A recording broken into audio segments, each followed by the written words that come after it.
Η Σαπφώ ήταν λέσβια στην καταγωγή, γεννημένη εδώ στην Ερεσό.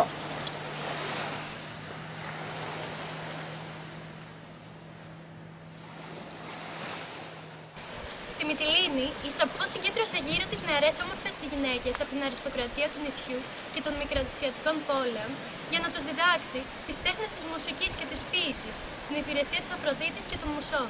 Σε αυτή την περίοδο πρέπει να γράφτηκαν τα ομορφότερα ποίηματά της.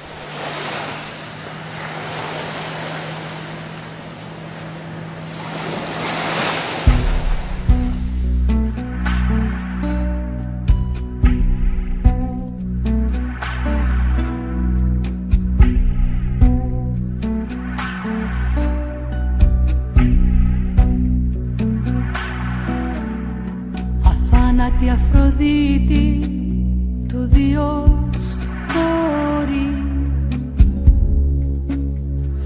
όλο παγίδες στείνεις της αγάπης.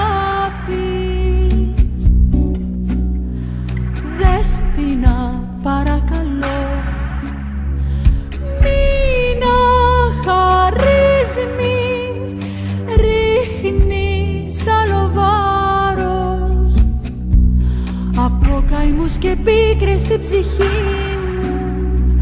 Δέσποινα παρακαλώ, μην αχαρείς.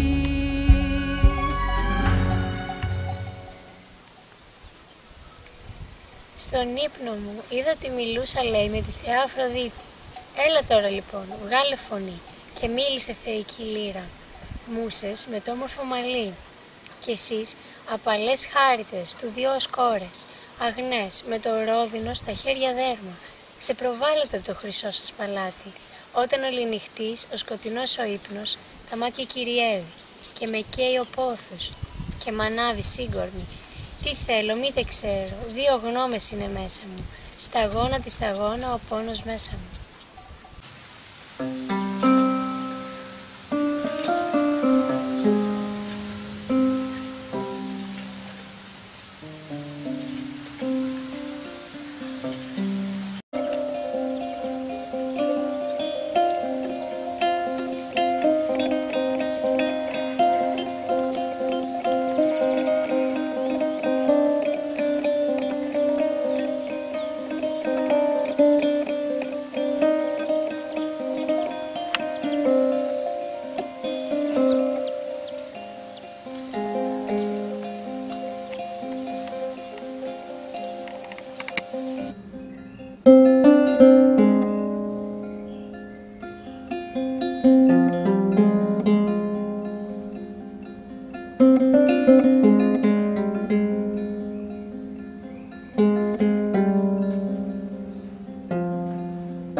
Πάλι ο έρωτας με παιδεύει και πώς να τον παλέψω, πατρίδα μου, που αυτός με τα φαρμάκια του και τις γλύκες του μου κόβει τα ύπατα, το τέρας.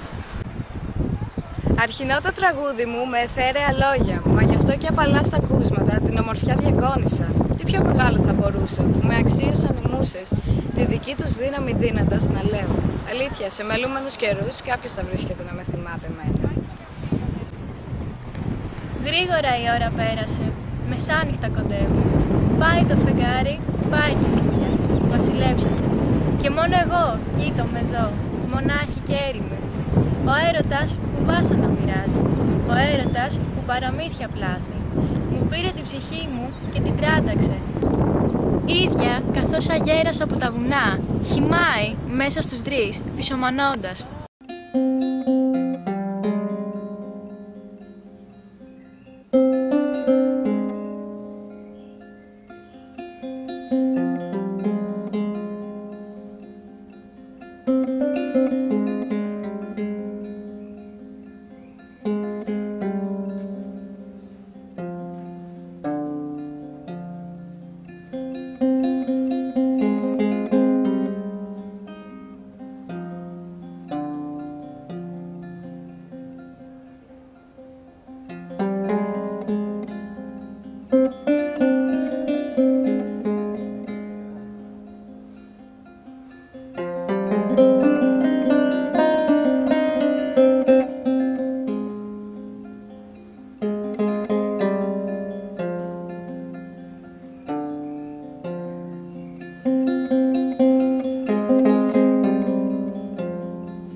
Ο Οβίδιος παρουσιάζει τη Σαμφό με έντονη φυσική στέρηση.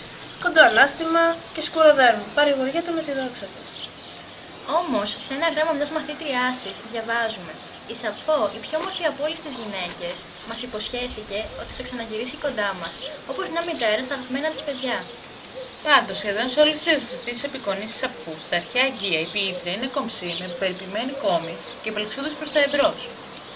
Σε πείσμα των κομπλεξικών, των εγκεφαλικών τύπων και των ανίκανων να κατανοήσουν το εκπληκτικό μεγαλείο της, έχει ως αποτέλεσμα να προσπαθήσουν να την απομυθοποιήσουν, παρουσιάζοντάς τη σαν μια άσχημη γυναίκα.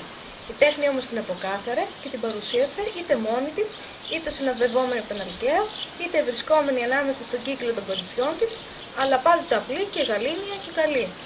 Όμως, είχε μια γοητεία ξεχωριστή, που πήγαζε από τα ποίηματά της, το φέρσιμό της, την ετοιμότητά της, κάτι που ζήλευαν όλοι οι γυναίκες και άνδρες της εποχής της. Κανείς πραγματικά δεν γνωρίζει με σιγουριά το τέλος της Σαμφούς. Οι ιστορίες και οι μύθοι πάνε και έρχονται. Εκείνο που γνωρίζουμε είναι ότι το έργο της ήταν σεβαστό για πολλούς αιώνες. Κατά την πυρπόληση της βιβλιοθήκης της Αλεξάνδρειας το 380 μετά Χριστό, καταστράφηκε σχεδόν όλο το ποιητικό έργο της Σαμφούς. Όμως, τον 7ο αιώνα μετά Χριστό, υπήρχαν ακόμη ποίηματά της που διαβάζονταν σε Αίγυπτο και Κωνσταντινούπολη. Κατά τα νεότερα χρόνια, μεγάλοι φιλόλογοι όπως ο Βέλγερ, Ρέιναχ και Βιλάμοβιτς ασχολήθηκαν με το έργο της, ενώ σήμερα δεν λείπει από καμία ερωτική ποιητική συλλογή παγκοσμίως. Πρόσφατα, ένας καινούριος πάπυρος που ανακαλύφθηκε αναζωπήρωσε το ενδιαφέρον όλου του φιλολογικού κόσμου. Ο καθηγητής Ντέρκ Όμπινγκ αναγνώρισε σε αυτό το ύφος και τη γλώσσα της Σαμφούς.